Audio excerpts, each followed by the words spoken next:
Turn it over into Pastor Nixon and who's going to kick us off. Good night, dynamic duos. Good night. How y'all doing out there? Doing good. You gotta talk back to me. You know how I go. Good stuff. Rise up. Overcoming adversity and marriage. You know, when we hear that word adversity, I think some people get scared. It ain't as bad as it sounds. But adversity is a difficult or unpleasant situation. And we all can attest to experiencing a difficult or unpleasant circumstances in our personal lives, individually and in our marriage. But adversity is a term that means distress, affliction, or hardship. In the Bible, adversity is often used to describe the enemy or arrival of God and his people. Adversity is also a way that God works to accomplish his will and shape his people's character. Adversity can be seen as a test of faith and an opportunity to grow in trust and obedience to God. So, yeah, it doesn't have to be a bad thing. It shapes you. You know, like gold, when gold goes through the fire, it purifies. And so, just with the challenges that you will have in your marriage, you experience, because you will have challenges. No perfect couple up here. Ain't no perfect couple down there. From perfect down. Yeah. So no matter how long you've been married, eventually you will face adversity and trials. Whether it's coping with the loss of a loved one, natural disaster, or infidelity, every relationship will have difficult times. Yet, when we face adversity, it doesn't have to be the end of your marriage. Too often, the first piece of adversity or trial that we have, especially these days, we just give up. You know, back in the day, we used to call them, we used to call those old ladies, we used to say these fools. Because, Papa them, they were Rolling Stones. And they had children here, there, and everywhere. But Mama determined in her mind that she was going to stay. She was going to have a level of stickability. And it wasn't because she couldn't do better. She made a covenant. You see, when you come before God and you come before man, a covenant. It's not your regular contract. Your regular contract, the only way of this contract is debt. That's the only way it's supposed to be. Debt. So, that don't mean so, disclaimer, that don't mean kilometer. But, don't think it hard that when trials come, in the end of your marriage, you can get over it. You are with your siblings every day, and you got over it. You fuss with your mother and your father, you got over it. So why the person that you say that you love, all of a sudden now, I tired of this, I can't take this, I don't have to be here, and you walk out the marriage. When adversity happens, are you ready? When your marriage gets hit and tough challenge comes, where do you start fixing it? How ready are you when it comes and facing overcoming adversities? The truth is, we can set our minds for what's to come. We can discuss how we would meet our troubles together and how we can strengthen our relationship beforehand. But we cannot 100% be ready for adversities. You could plan all you want. You could have in your mindset that, hey, if this happens, but when it comes, you don't know where it's coming from or how it's coming. At that time, you might be at a low place. Will you still be ready then? I don't think so. You'll be surprised to know the trials that can come to your life and how they can test you and your will. Like I say, trials can come in different forms. It doesn't, when we say trials, we automatically go to infidelity. But that's not the only thing that happens. Financial hardship. Like I said, natural disasters. We just came out of a pandemic. All these are adversities and things that we had to cope with. Things that we had to come together with to fix together. When you're faced with your worst fears, the unexpected turn of events, or a painful realization that your marriage isn't as perfect as you thought it was, how do you deal with it? We go life thinking that, hey, we have an okay marriage, man. Yeah, I think there's nothing true wrong with our marriage. But, until, I often say, I use hurricanes as an example. When a hurricane comes, it disrupts everything. it shows you the strength and it shows you weakness, especially in infrastructure. If that ain't sound, you can know that ain't sound. So look at the difference between in the Bahamas and the States, so say. We build our houses with concrete. They build theirs with plywood and whatever else cheap that they use. And you see the difference. No matter the category of the storm, you see a vast difference. So you overcoming your trials is as strong as you make your relationship. And how do you make your relationship strong? Investing in your marriage, investing in your relationship. Too often we come to this altar. I do. We have a big party afterwards, and then that's it. The same energy you used to run after that woman with, you used to pasteurize her with WhatsApp or text, or call on the phone, according to what period of time it was for the older set, and you used to bug that woman. That woman couldn't rest for you. You're up till 3, 4 o'clock in the morning, falling asleep on the phone. You know, you hang up, you know, and everybody. You wake up 7 o'clock in the morning, oh, the phone up. But you went after your spouse. Y'all had good times then. Y'all could always find time to go to the date, no matter how tired you was. You found the time to go to the date. I remember this one. I used to wait till after 2, and I still used to go see her.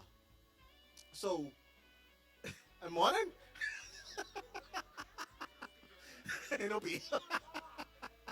So, the same energy is how you build, how you date your spouse. Y'all don't like date your spouse. Take her out. Find the time.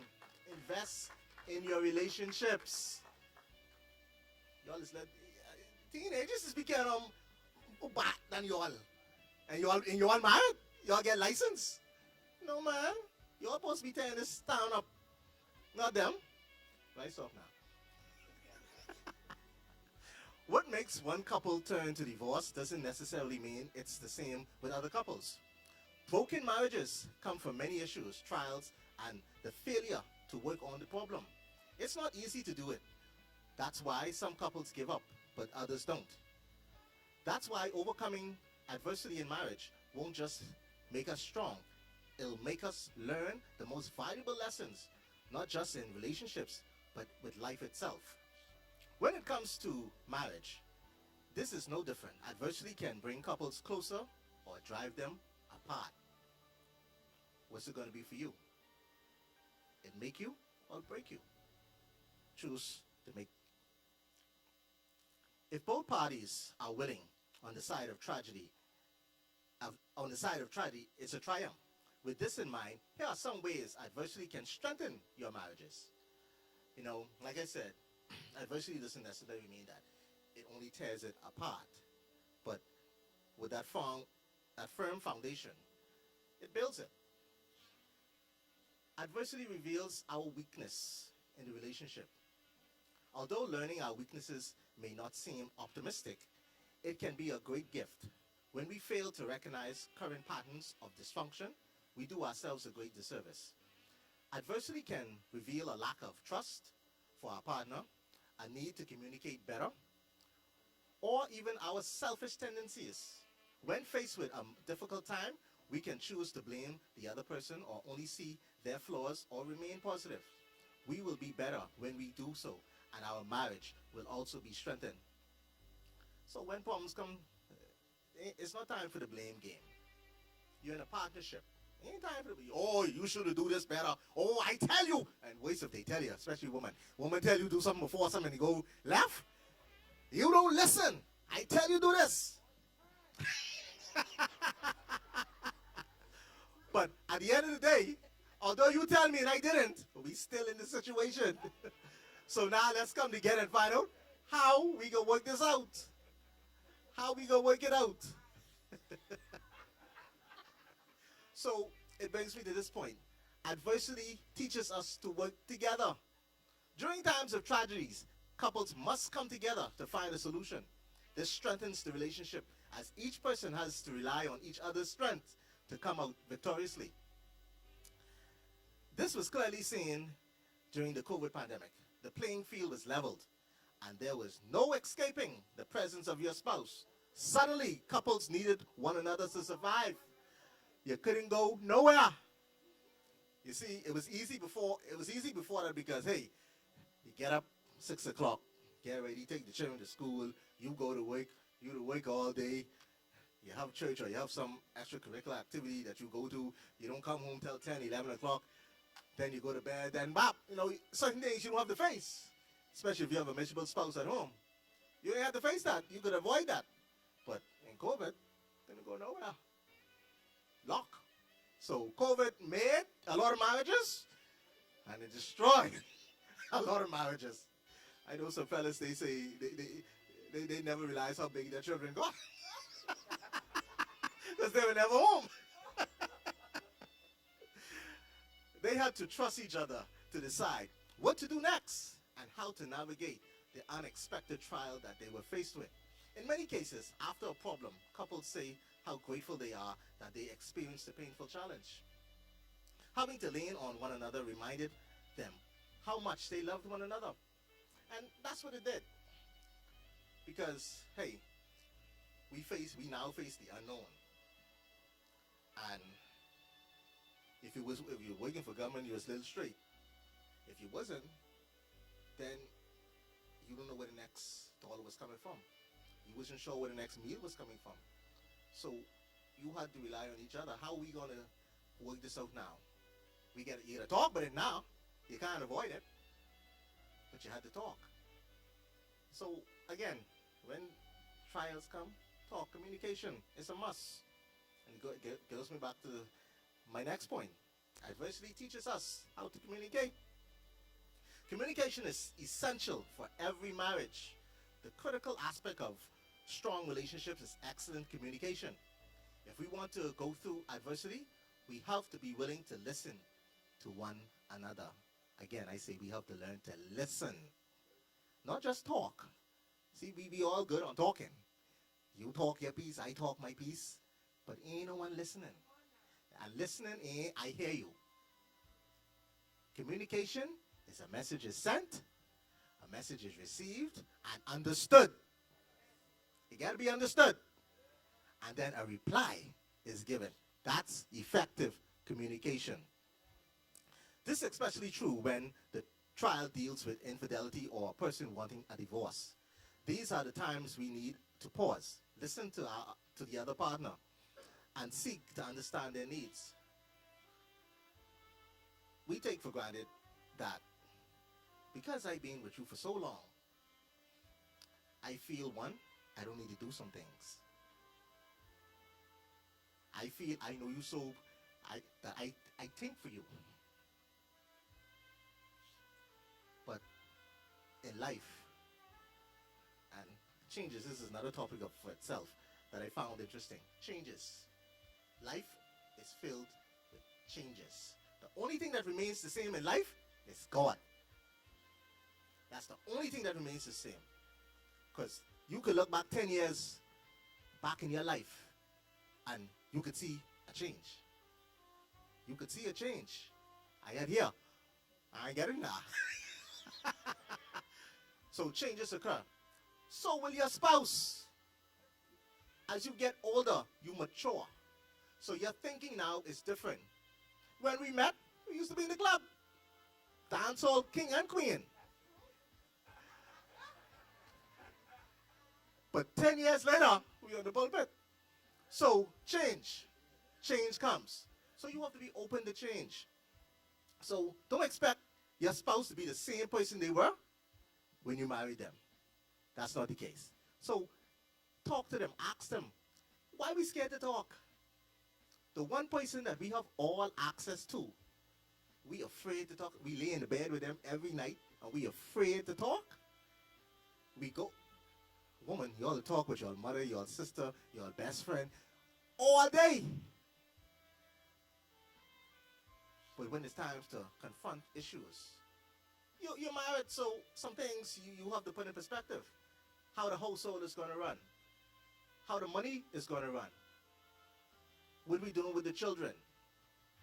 These are things that you have to talk about so you can be on one accord. ain't no sense. I want the children go to UB. She want them go to Florida or wherever else. We don't want to go.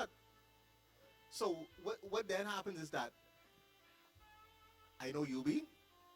Once you get certain GPA, you could GCSE, you could go there free.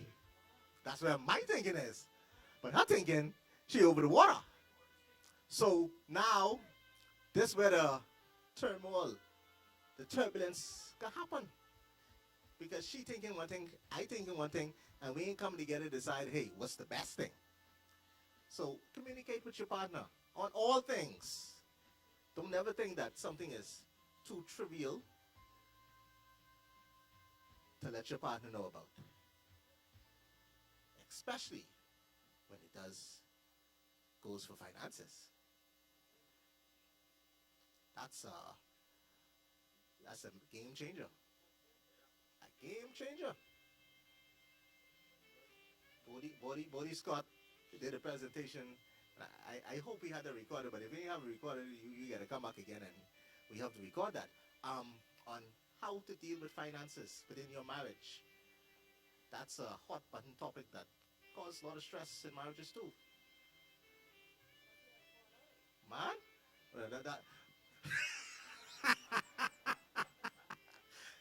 So, communicate with your spouse. That's your life partner. You have anything to say? I do a lot of talking. Okay, well, that's good. So communicate. It doesn't hurt to talk. That's how you know what they're thinking. That's how you know where they are. We talk so much till we to the point. I tell her I'm gonna charge her rent for my head because she always in my head. No, I'm not kidding. I would be thinking about something, and then I go on the phone and I call her and say, "What you think about this?" Or she'll call me before I even get to her, and I can charge your rent. Stay on my head. But that's how you're supposed to be. The two shall become one. The two become one. So it shouldn't be that you shouldn't be that far off from coming to a conclusion that your spouse would not come to. You shouldn't be that far off if you're communicating on a regular. Adversity allows us to create new paths. When faced with challenging situations, we have an opportunity to try something new.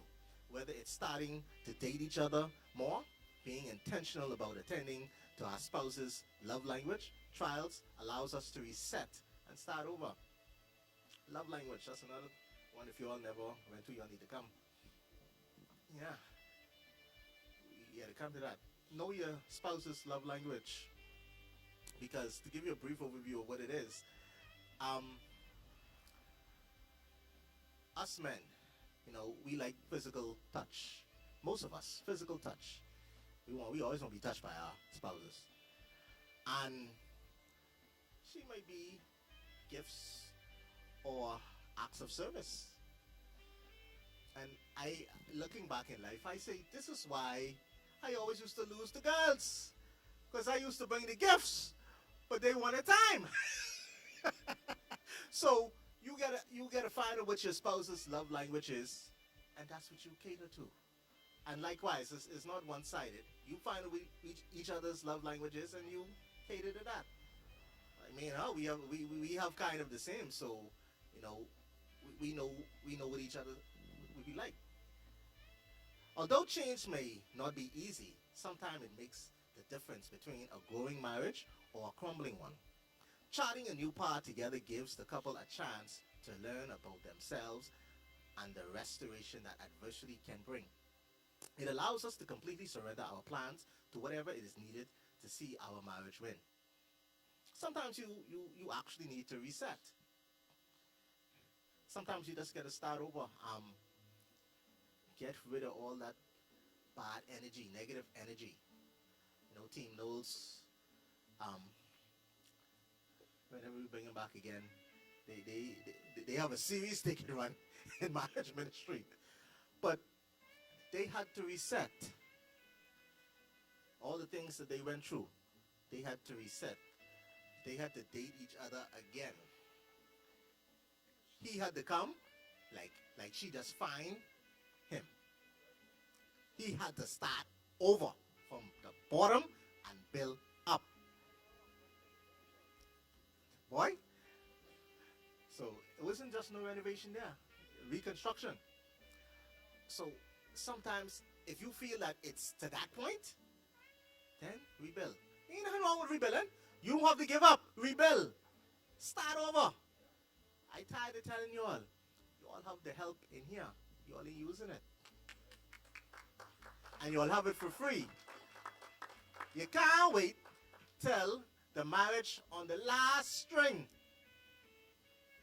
Prophet, I need you to come counsel us. How can you counsel? And don't come to dynamic duo. How can I counsel you if you're only on the same page? I know a situation, a couple,